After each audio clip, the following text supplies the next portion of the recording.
The drive to the Sesame Hotel was quiet. My best friend and co-host for my YouTube channel, Marcus, was behind the wheel. He loved the paranormal and exploration as much as I did, and he was the perfect partner for our adventures.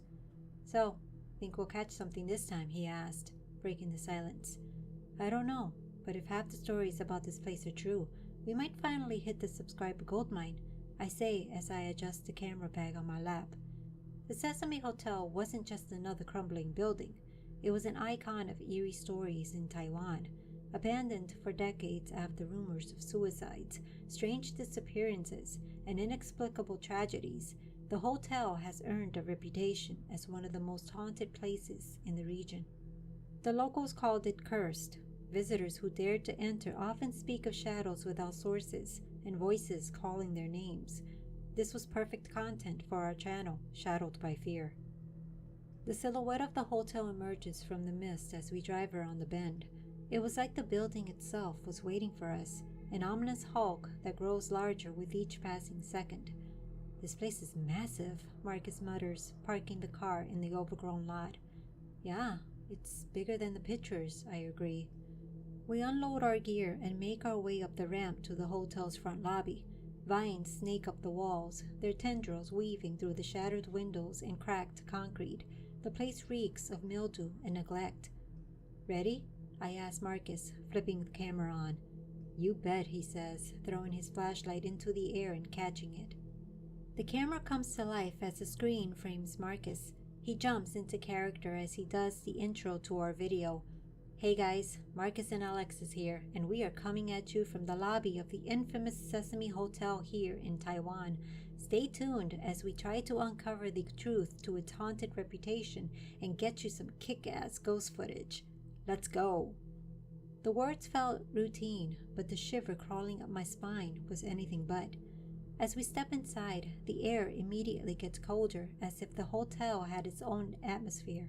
The lobby stretched before us, a cavernous space of crumbling walls.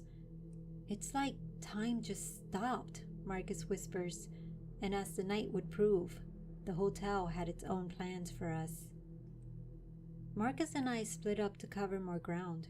He heads towards the grand staircase, and I venture into the dining hall, camera in hand. The air feels heavier with each step, as though the building itself was pressing down on me. The dining hall was the definition of decay. Chairs lay toppled over, a long table stretched through the center, its surface warped and peeling. A faded mural of cherry blossoms adorned one wall, but the paint had long since cracked, giving the blossoms an unsettling resemblance to bleeding wounds. As I scan the room, the EMF detector in my pocket begins to beep faintly. I freeze as I pull it out and watch as the needle fluctuates erratically. "Marcus?" I call through the walkie-talkie. Static hissed before his voice crackles through. "What's up?" "I'm getting some EMF spikes in the dining hall." Same here by the staircase," he says. "Weird thing is, there's no power in this place. Be careful, Lexi, okay?" "Got it," I say and continue filming. The beeping grows louder, almost rhythmic, like a heartbeat. My camera screen begins to glitch. It was then that I realized that I was hearing a faint melodic hum coming from somewhere in the room. I swing the camera towards the sound. It seems to be emanating from the far end of the room, where a set of double doors hung ajar. The humming grows louder, now accompanied by the soft scrape of a chair moving. "Hello? Is someone there?" I asked, even though I knew there wasn't. No response. Gathering my courage, I approached the doors, the EMF detector shrieking in my hand. I nudged one door open with my foot and look into a smaller room just beyond. It appears to be a private dining area, its walls lined with faded photographs and tarnished silverware still set on the table. When I step into the room, the humming stops. I turn and scan the room with my camera. The screen flickers again, and for a split second, I thought I saw a figure of a woman dressed in the traditional qipao standing by the window. When I lower the camera, the room is empty. Meanwhile, as Marcus climbs the grand staircase to the second floor, the boards creak ominously beneath him. "This place gives me the creeps," he says to the camera. The hallway stretched before him, lined with doors on either side. Some were open slightly, while others were sealed shut. He picks a door at random and pushes it open with his foot, camera recording every second. Inside is a guest room frozen in time. The bed is neatly made, though the linens are yellowed with age. An empty vase sits on the nightstand, its flowers long gone. As Marcus pans his camera around the room, he catches a faint shadow dart across the wall in the mirror in front of him. But when he spins around, there was nothing there. "Hello?" he calls out, his voice as steady as he can keep it, despite the chill running through his body. He jumps when the door slams shut behind him. He runs to it and yanks on the handle, but it's locked. He looks around the room, and his eyes land on the mirror where he sees small, childlike handprints. As he moves closer to record the phenomenon, the sound of soft, almost playful laughter echoes throughout the room. "Alex, get up here," he shouts into the walkie-talkie, excitement in his voice. I race up the stairs to the room he said he was in. When I reach it, Marcus stands in the center, his face pale as he points to the mirror. "Do you see that?" he asks. I turn to look and my eyes widen. The handprint is still there, clear as can be, but as I start to walk towards it, it slowly fades away. "Wow, you got that right?" I asked as I stare at the spot where the hand had been. "Yeah, all of it," Marcus says in a melodic voice. As we stand there looking at each other, the atmosphere shifts as if the building was coming alive around us. Shadows shifted at the edge of our vision, whispers fill the air, and the temperature fluctuates wildly. "Maybe this wasn't such a good idea," Marcus says with a hint of panic in his voice. I stand there and look between him and the room around us, not sure if I agree or if we're just experiencing a hallucination. In the end, curiosity won. We set up base camp in the manager's old office downstairs behind reception. The door was still intact, which gave us a sense of security. Inside was a heavy wooden desk that was still cluttered with papers yellowed with time. A rusted filing cabinet stood in the corner, and the faint smell of mildew clings to the air. Marcus drops his backpack on the desk and begins unpacking equipment as I grab a map of the hotel from the wall and start marking the areas with the most activity. "Okay, here's the plan. Let's hit the banquet hall since I already saw a figure there earlier. From there, let's head to the honeymoon suite on the 4th floor. I say as I mark the areas. Let's not forget the lobby. A lot of people cross through there, so you can't tell me there's nothing there." Marcus chimes in as he leans over the map. Good idea. That should be the last spot then, and then we can pack up and go home," I say, nodding in agreement. Outside, the sun dips below the horizon, and the building seems to shift with the growing darkness outside. The faint hum of cicadas is slowly replaced by an oppressive silence, broken only by the slight sound of crickets. "Ready?" I asked, grabbing my bag. "Let's do this," Marcus says as he grabs his flashlight. The air in the banquet hall was unnervingly still, the kind of silence that presses against your ears. Dust particles float lazily in the beams of light that shine from our flashlights, and the warped table stretched into the shadows like a phantom relic. Marcus sets up his motion detector near one end of the table while I adjust focus on my camera. The dim glow of the night vision gave the room an eerie, otherworldly vibe. "This place is unsettling," Marcus whispers, his voice low. As I scan the room, my camera begins to flicker with static again like it did earlier in the day. "There's something here," I whisper. Then, before Marcus can say anything, a chair near the far end of the table scraped backwards on its own, the sound sharp and deliberate. I jerk the camera towards it. Marcus stiffens, his flashlight frozen on the chair. Before I could say anything, the atmosphere shifts. The stale, dusty air grows warm, and the faint hum of voices surround us. The chair that had moved was now occupied, not by a phantom or shadow, but by a man in a sleek black suit. A waiter appeared out of nowhere, pulling another chair out for a woman in a glittering dress. They were speaking, laughing, their voices blending with the growing noise all around us. The entire room transforms before our eyes. The table gleams under the soft glow of chandeliers, now whole and shimmering. Waiters hurried about, carrying trays filled with steaming food and crystal glasses. Guests filled every chair, and the clink of silverware and laughter filled the space.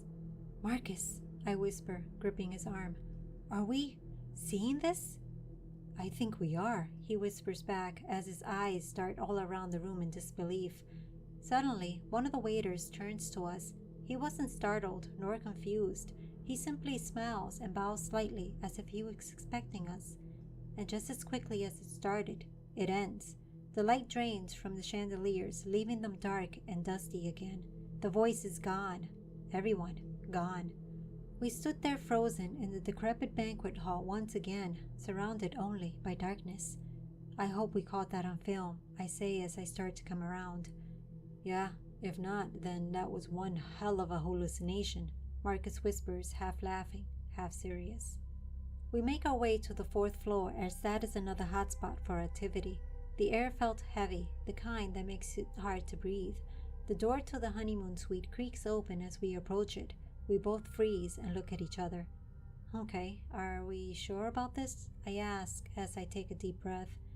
We step through the threshold cautiously. The room looks frozen in time, preserved and beautiful, other than being dirty and dusty.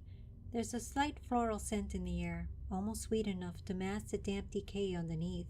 The heart-shaped mirror glints faintly in our flashlight beams, its tarnished surface casting warped reflections. This room is creepy, Marcus says as he sets up the recorder on the dresser. I move towards the bed, scanning the area. As I pass the mirror and look into it, I see her. She's beautiful as she stands there behind me, watching us. She doesn't say anything, just stares. I turn to face her, expecting her to disappear, but to my surprise, she doesn't. Marcus, I start to say. I see her, Marcus says as he lifts his camera towards her, filming. Are you waiting for someone? I ask her, gathering what little courage I could. She nods her head, her movement slow and deliberate. Were you married here?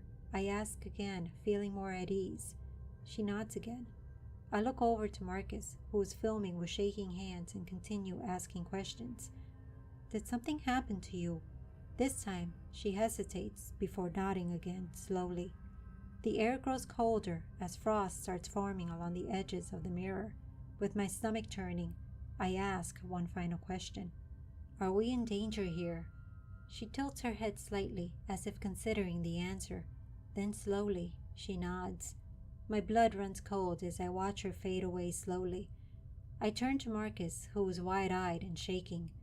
Let's go, I say as I grab our gear and head out the door.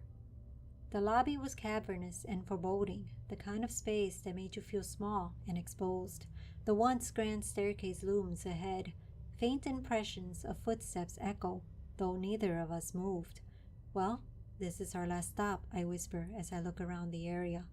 Marcus placed the motion detector near the bottom of the stairs. Well then, let's make this quick then. As we walk towards the middle of the lobby, the sound of our footsteps are swallowed by the oppressive silence. A faint scratching noise comes from the reception desk, like nails raking across wood. As I look towards the reception area, I start hearing faint whispers coming from all around us, circling us like predators. Do you hear that? I ask, a slight tremble to my voice. Marcus nods, but before he can respond, a loud crash erupts from behind us. We spin around to see the chair that was near the stairs had fallen over. A cold draft sweeps through the room, and the whispers give way to a low growl. Upstairs, Marcus says as he points to the staircase. At first, I didn't see anything, but then a shadow thickens, forming into a shape. A black mist seeps down the stairs, pulsating and writhing as it moves towards us. We need to go, now, I say as I grab Marcus and run. The mist surges forward, faster than I expected. We run for the manager's office and slam the door shut behind us. We press ourselves against the door as the black mist, or whatever that thing is, pounds on the door. Then, just as fast as it started, the noise stopped, leaving us breathing heavy and hoping that whatever that was caught on tape. The flight back to Taipei was eerily quiet as neither of us said anything.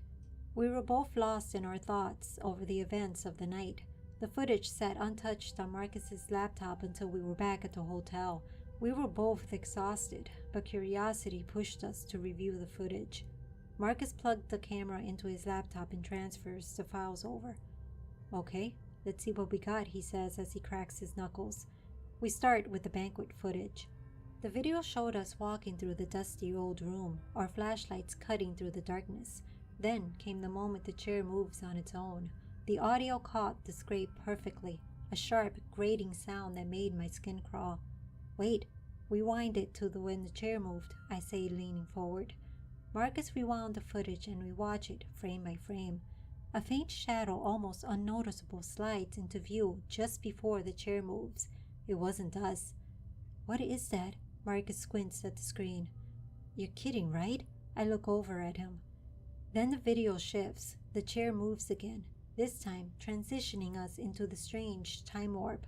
We hold our breaths as the once decrepit banquet hall transforms into a vibrant, bustling scene. Oh my God, Marcus whispers. It's all here. The footage shows the waiters, the guests, the chandeliers in all their glittering glory. It even caught the waiter smiling at us.